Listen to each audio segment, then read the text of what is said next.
Hello guys, तो कैसे हैं आप लोग। मुझे उम्मीद है कि आप लोग बहुत ज़्यादा बढ़िया होंगे। तो चलिए अब ये एपिसोड हम लोग यहाँ शुरू करते हैं। एपिसोड की शुरुआत में हमें दिखाया जाता है जो संग फैमिली का यंग मास्टर रहता है वहाँ पे बहुत ज़्यादा खुश हो रहा होता है और उसको जो डर रहते हैं वहाँ पे बोल रहे थे कि वाह हमारे संग फैमिली में यहाँ पे एक सक्सेसर आ चुका है। तभी जो हमारी मिस रहती है वहाँ पे सोच रही होती है कि अब यहाँ पे मेरा क्या होगा। तभी वहाँ पे जो एनवॉय रहता है वहाँ पे हमारी मिस को बोलता है क्या तुम मुझे अपना हाथ दिखा सकती हो। तभी जो हमारी मिस रहती है उसको हाथ दिखाती है। वो जो एनवॉय रहता है बोलता है कि वाह तुम्हारी यहाँ पे जो बहुत सारी तुम्हारे पास जड़ी बूटी है और तुम्हारी बॉडी यहाँ पे एल्केमिस्ट के लिए बहुत ज्यादा अच्छी है। तो वो उसे भी वहाँ पे एक टोकन दे देता है और बोलता है कि तुम भी हमारे सेक्ट में आ सकती हो, तो तुम भी यहाँ पे 1 महीने बाद यहाँ पे आ जाना। जो वो एनवॉय रहता है और वहाँ पे जो फादर रहता है वो अपनी बेटी को बोले वाह बेटी तुम तो हमारी संग फैमिली की एक यहाँ पे बहुत ज्यादा अच्छी बेटी होने के लिए काबिल हो। तभी जो एनवॉय रहता है वो सोच रहा होता है कि ये दोनों बच्चे यहाँ पे बहुत ज्यादा काबिल है, उनके अंदर कल्टीवेशन पोटेंशियल बहुत ज्यादा अच्छे है, तो इसके लिए बहुत ज्यादा अच्छे भी हो सकते हैं। हमारी एकेडमी में आएंगे तो इनकी बहुत ज्यादा यहाँ पे तरक्की होगी। जो वहाँ पे फादर रहते हैं बहुत ज्यादा खुश हो रहे होते हैं अपने दोनों बच्चों के लिए। तभी जो एनवॉय रहता है उसकी नजर हमारे एमसी की तरफ चली आती है। जो कि वो एनवॉय रहता है वहाँ पे सोच क्या कि ये बंदा कौन है और ये यहाँ पे ऐसे क्यों बैठा है, इसकी यहाँ पे कल्टीवेशन मुझे बिल्कुल भी महसूस नहीं हो रही, लेकिन ये ऐसा लगता है कि ये यहाँ पे बहुत ज्यादा ताकतवर है। तभी जो हमारा एमसी रहता है उसको भी वहाँ पे देख रहा होता है और वो जो एनवॉय रहता है वहाँ पे सोच रहा था कि मुझे इस बंदे में कुछ अजीब लग रहा है, मुझे शायद इसका यहाँ पे थोड़ा सा परीक्षा ले लेना चाहिए क्या कि ये किस टाइप का ये यहाँ पे बंदा है। जो वो एनवॉय रहता है वो हमारे एमसी के ऊपर वहाँ पे अटैक कर देता है, बोलता है कि देखता हूँ क्या कि ये यहाँ पे क्या करता है। तभी जो हमारा एमसी रहता है उसके अटैक को वहाँ पे आते हुए देख लेता है, बोल रहा था कि क्या मैं तुमसे यहाँ पे देता हूँ, तुम्हें लगता है कि मैं तुमसे यहाँ छोटे से अटैक से तुमसे दे जाऊंगा, तो ऐसा बिल्कुल भी नहीं होगा। तभी जो हमारा एमसी रहता है अपनी तलवार की मदद से उस अटैक को वहाँ पे रोकने की कोशिश करने लगता है। बोल रहा था कि तुम्हें क्या लगता है कि मैं तुम्हारे इस छोटे मोटे अटैक से यहाँ पे हार जाऊंगा। उसकी जो तलवार रहती है वहाँ पे उस अटैक को वहाँ पे काउंटर कर देती है और जो हमारा एमसी रहता है उसके अटैक को वहाँ पे काउंटर कर देता है। और वहाँ पे जो एनवॉय की शॉट रहती है वो उसके मुंह के उसके चेहरे में लग के थोड़ा सा निकल जाती है, जिस कारण से उसके चेहरे से वहाँ खून निकलने लगता है। और वो जो एनवॉय रहता है अपने चेहरे में हाथ लगाते हुए बोलता है कि इस बंदे की यहाँ पे कल्टीवेशन भले ही कम है, लेकिन इसको यहाँ पे लड़ने की बहुत ज्यादा यहाँ पे इसको एडवांटेज है, ये बहुत ज्यादा ताकतवर भी हो सकता है। और मुझे लगता है कि संघ फैमिली का एक मेहमान है तो मुझे यहाँ पे इनसे ज्यादा नहीं गुजरना चाहिए और जब ये एकेडमी में आएंगे तो मुझे इनका ख्याल रखना पड़ेगा। तभी वहाँ पे जो मैसेंजर रहता है वहाँ से चला जाता है, बोलता है कि अब मैं यहाँ पे जा रहा हूँ, तुम लोग 1 महीने बाद वहाँ पे आ जाना है। तभी जो संघ फैमिली के जितने बंदे रहते हैं वो बोलते हैं कि हाँ ठीक है। और जो हमारा एमसी रहता है वहाँ पे सोच रहा था कि अब संघ फैमिली तो यहाँ पे जो एकेडमी है यहाँ पे मुझे इसके बारे में कोई भी ज्यादा अच्छी जानकारी नहीं है, तो मुझे यहाँ पे अभी इनसे कुछ भी नहीं बोलना चाहिए। तभी जो हमारी मिस रहती है वो हमारे एमसी देख के बोलती है कि लगता है इनको यहाँ पे पर्पल अकेडमी में जाने का ज्यादा रुचि है, तो लगता है मुझे अपना टोकन उन्हें दे देना चाहिए। तभी जो हमारी मिस रहती है यही सब सोच रही होती है, बोले थे कि हाँ मुझे वहाँ पे जाने की कोई भी जरूरत नहीं है, वैसे भी मेरा कल्टीवेशन यहाँ पे लिमिटेड है तो मुझे वहाँ पे बिल्कुल भी ज्यादा कोशिश नहीं करनी चाहिए। तभी जो हमारी मिस रहती है हमारे एमसी के पास जाते हुए बोलते कि अगर आपको पर्पल अकेडमी में रुचि है तो आप वहाँ पे जा सकते हैं, मुझे पता है कि आप वहाँ पे जाएंगे तो आपका कल्टीवेशन और ज्यादा बढ़ सकता है। ये बात सुनकर वहाँ पे उसका जो भाई रहता है बहुत ज्यादा हैरान हो जाता है, बोलता है कि आखिर बहन तुम ये क्या कर रही हो। और वहाँ पे जो डैड रहता है वो सोचने लगता है कि वह मेरी बेटी यहाँ पे कितना ज्यादा चाह रहा है, उसे यहाँ पे अच्छी तरह से पता है कि यहाँ पे उसका कल्टीवेशन है जो यहाँ पे लिमिट चाहेगा, लेकिन ये एक बहुत ज्यादा पावरफुल बंदे से यहाँ पे कॉन्टेक्ट बना रही है जिस कारण इसका यहाँ पे अच्छा रहेगा, जिस कारण से हमारी संघ फैमिली की जो पावर है और ज्यादा बढ़ जाएगी इससे अगर हमारी बड़े लोगों से यहाँ पे कॉन्टेक्ट रहेंगे। तभी जो हमारी मिस रहती है वहाँ पे एमसी को बोल देती है कि अगर आप चाहें तो आप वहाँ पे जा सकते हैं। तभी जो हमारा एमसी रहता है वहाँ पे उसे देख रहा होता है और जो हमारी मिस रहती है उसे बता देती है मुझे अच्छे से पता है कि मेरा कल्टीवेशन यहाँ पे मतलब लिमिट में है, इसलिए मैं ज्यादा कल्टीवेशन नहीं कर पाऊंगी, तो मुझे इसकी कोई भी जरूरत नहीं है। लेकिन जो हमारा एमसी रहता है उसके टोकन को वहाँ पे हटा देता है, बोलता है कि इस टोकन को उसने तुम्हें देख गया तो तुम्हें वहाँ पे अकेडमी में जाना और रही यहाँ पे वी फैमिली के परिवार तो मैं उसे यहाँ पे देख लूंगा। वहाँ पे जो संघ फैमिली वाले बंदे रहते हैं वो बोले थे कि आपका बहुत बहुत शुक्रिया यहाँ पे हमारी मदद करने के लिए। और वहाँ पे जो संघ फैमिली के लोग रहते हैं वो हमारे एमसी को वहाँ पे थैंक यू बोल रहे होते हैं। यहाँ पे हमें वी फैमिली का सीन दिखाया जाता है, वहाँ पे जो उसका यंग मास्टर रहता है वी फैमिली का वो अपने डैड को लेके घर के पास आ चुका रहता है और वहाँ पे वो रो रहा होता है। बोले थे कि दादाजी आप कहाँ पे हैं, आप जल्दी से यहाँ पे आ जाइए, आपके यहाँ पे जो मेरे डैड है वो यहाँ पे बहुत ज्यादा घायल हो गए, यहाँ पे जो संघ फैमिली है उनके औकात यहाँ पे बहुत ज्यादा बढ़ चुकी है और वो उन्होंने हमारे ऊपर बहुत ज्यादा अटैक कर चुका है और मेरे डैड यहाँ पे बहुत ज्यादा जख्मी हो गए, तो प्लीज आपको यहाँ पे आनी पड़ेगा और हमारी यहाँ पे मदद करनी पड़ेगी, प्लीज आप यहाँ पे बाहर आ जाइए, प्लीज हमारी यहाँ पे थोड़ी सी मदद कर दीजिए। और उस घर का जो दरवाजा रहता है वो अचानक से खुल जाता है, उसमें से एक वॉइस आने लगती है और वो वॉइस जो रहती है बोले थी कि क्या यहाँ पे संघ फैमिली की औकात इतनी ज्यादा बढ़ गई है, लगता है उन लोग यहाँ पे बहुत ज्यादा ताकतवर हो गए, तो मैं यहाँ पे कुछ ज्यादा समय तक यहाँ पे कल्टीवेशन में था, इसलिए यहाँ पे मेरा आने का समय हो चुका है। और जो वहाँ पे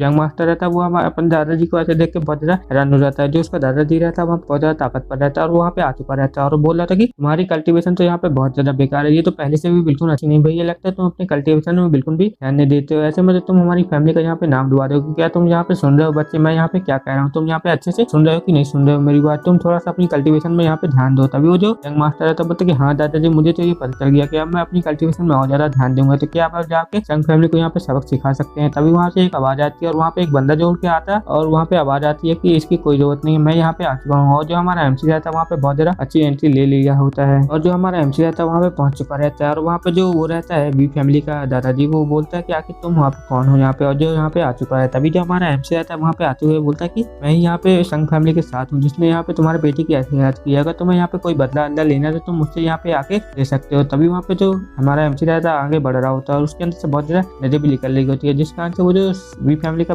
दादाजी रहता है वो बोलते कि अच्छा तो तुम हो यहाँ पे छोटे बच्चे, अगर तुम्हारी इतनी ज्यादा हिम्मत है तो ये बहुत ज्यादा अच्छी बात है, फिर मुझे यहाँ पे दोस्त मत देना कि मैंने तुम्हें यहाँ पे डरा धमकाया था। अब तुम यहाँ पे देखो मेरी असली पावर क्या है। तभी वहाँ पे जो वी फैमिली का दादा रहता है वहाँ पे अटैक करने के लिए बढ़ जाता है। बोले थे कि फिर मुझे यहाँ पे दोस्त मत देना कि मैंने तुम्हारे ऊपर दया बिल्कुल भी नहीं बरसाई, और वो बहुत ज्यादा तेजी से वहाँ पे बढ़ने लगता है हमारे एमसी की तरफ, और वो एक टेक्निक का भी इस्तेमाल करने लगता है जिससे कि वहाँ पे पूरी हद पॉइजन फैल जाती है और वहाँ पे वो बहुत ज्यादा तेजी से आने लगता है। बोले थे कि देखो अब मैं तुम्हारी यहाँ पे क्या हालत करता हूँ, तुम यहाँ पे मेरा कुछ भी नहीं कर सकते हो। तभी जो हमारा एमसी रहता है वहाँ पे सोचने लगता है कि अब लगता है समय आ गया मुझे उस वहाँ पे शॉर्ट टेक्निक का इस्तेमाल करने के लिए। तभी जो हमारा एमसी रहता है वहाँ पे अपनी शॉट निकाल लेता है और बहुत ज्यादा तेजी से उनके ऊपर अटैक करने के लिए आगे बढ़ जाता है। बोलता है कि मेरी शॉट जल्दी से यहाँ पे बड़ी हो जाए। उसकी जो शॉट रहती है वहाँ पे बड़ी हो जाती है, लेकिन जैसे ही जो हमारा एमसी रहता है उसके ऊपर अटैक करता है तो वो जो बुढ़ाऊ रहता है वहाँ से साइड में हट जाता है, और जो बुढ़ाऊ रहता है वहाँ पे हटते हुए बोलता है कि हा तुम्हारी शॉट टेक्निक यहाँ पे बहुत ज्यादा अच्छी है, लेकिन यहाँ पे मुझसे अच्छी नहीं है क्योंकि तुम यहाँ पे एक शॉर्ट कल्टीवेटर हो, इसलिए तुम यहाँ पे मेरा कुछ भी नहीं बिगाड़ सकते। और जो हमारे एमसी की तरफ वो अपनी पॉइजनस गैस फैला देता है, जिस कारण से जो हमारा एमसी बोलता है कि अगर मैंने इस पॉइजन गैस को यहाँ पे अपनी बॉडी में ले लिया तो मेरी बॉडी यहाँ पे पूरी तरह से डैमेज होना शुरू हो जाएगी। और वो जो बंदा रहता है एमसी के पीछे आ जाता है और वहाँ पे हंसने लगता है, और जो हमारा एमसी रहता है ये सब देख के बहुत ज्यादा हैरान हो जाता है और उसके ऊपर एक झटके से अटैक करता है, लेकिन इससे उसको यहाँ पे कुछ भी फर्क नहीं पड़ता है। और वो जो बुढ़ाऊ रहता है वहाँ पे साइड में हट के हंसने लगता है। बोला था कि मैंने जो तुमसे पहले ही कहा था कि मैं यहाँ पे एक पॉइजनस कल्टीवेटर हूँ, इसलिए तुम यहाँ पे मेरा कुछ भी नहीं कर सकते। और जो हमारा एमसी रहता है उसकी ऐसी टेक्निक देख के बहुत ज्यादा हैरान हो जाता है। बोले थे कि मुझे जल्द ही यहाँ पे कुछ करना पड़ेगा वरना मेरी हालत यहाँ पे बहुत ज्यादा खराब हो जाएगी और ये पॉइजन मेरे अंदर चला जाएगा। तभी वहाँ पे और ज्यादा पॉइजन जो रहता है वहाँ पे फैलने लगता है पूरे एरिया में, और वहाँ पे जो एमसी रहता है बोले थे कि ओह नो, अगर ऐसे फैलता रहा तो मेरे लिए बहुत ज्यादा विलुप्त हो जाएगी। और वो जो रहता है वहाँ पे बंदा बोलने लगता है कि यहाँ पे तुम मुझसे बिल्कुल भी नहीं जीत सकते हो, यहाँ पे 7th लेवल के नीचे वाले बंदे तो मुझसे बिल्कुल भी नहीं जीते, अब तुम यहाँ पे मरने वाले हो। तभी जो हमारा एमसी रहता है वहाँ पे बोलने लगता है कि अब मैं यहाँ पे क्या करूँ, मुझे यहाँ पे कोई टेक्निक यहाँ पे इस्तेमाल करनी पड़ेगी और मुझे यहाँ पे ध्यान लगाना पड़ेगा। तभी जो हमारा एमसी रहता है वहाँ पे सोचने लगता है अचानक से पॉइजन मेरे ऊपर काम करना क्यों बंद कर दिया, लगता है ऐसा कुछ है जो कि ये मेरे ऊपर काम नहीं कर पा रहा है। तभी जो हमारा एमसी रहता है वहाँ पे याद करने लगता है कि जब मैं यहाँ से आ रहा था तो मुझे अच्छे से याद है कि यहाँ पे बहुत ज्यादा पॉइजनस गैस फैली हुई थी, लेकिन वहाँ पे मुझे कुछ सर्वेंट भी दिखे थे जो कि अपने हाथ में वहाँ पे मसाल लेके दौड़ रहे थे। शायद ऐसा हो सकता है कि ये जो पॉइजन है ये मसाल से हट जाता होगा, तो मुझे ये करना चाहिए जो मेरी फायर है यहाँ पे मुझे उसका इस्तेमाल करनी चाहिए। तभी जो हमारा एमसी रहता है वहाँ पे अपनी फायर का इस्तेमाल करने लगता है और वो बोलता है कि चलो अब मैं देखता हूँ कि तुम इससे यहाँ पे लड़ पाते हो कि नहीं। और ये सब देख के वहाँ पे जो बुढ़ाऊ रहता है बहुत ज्यादा हैरान हो जाता है, बोलने लगता है कि आखिर इस बंदे के पास यहाँ पे फायर कैसे आ सकती है, ये फायर तो मुझे यहाँ पे बहुत ज्यादा नुकसान कर देगी। तभी जो हमारा एमसी रहता है वहाँ पे पूरा फायर कर देता है और बंदे को बोलता है कि अब तुम यहाँ पे बिल्कुल भी नहीं बच पाओगे, अब तुम यहाँ पे मेरे हाथों से मरने वाले हो। तभी वो उस बुढ़ाऊ के ऊपर हमारा एमसी अटैक कर देता है, जिस कारण से उस बुढ़ाऊ की हालत वहाँ पे बहुत ज्यादा खराब होने लगती है। और जो हमारा एमसी रहता है वहाँ पे बोल रहा था कि अब तुम मेरे अटैक से यहाँ पे बिल्कुल नहीं बच पाओगे। जो बुढ़ाऊ रहता है उसकी हालत वहाँ पे बहुत ज्यादा खराब हो चुकी रहती है और वो पूरे आग में जल चुका रहता है, जिस कारण से उसकी वहाँ पे मौत हो चुकी रहती है। उसका जो चंद रहता है वो बोल रहा होता है कि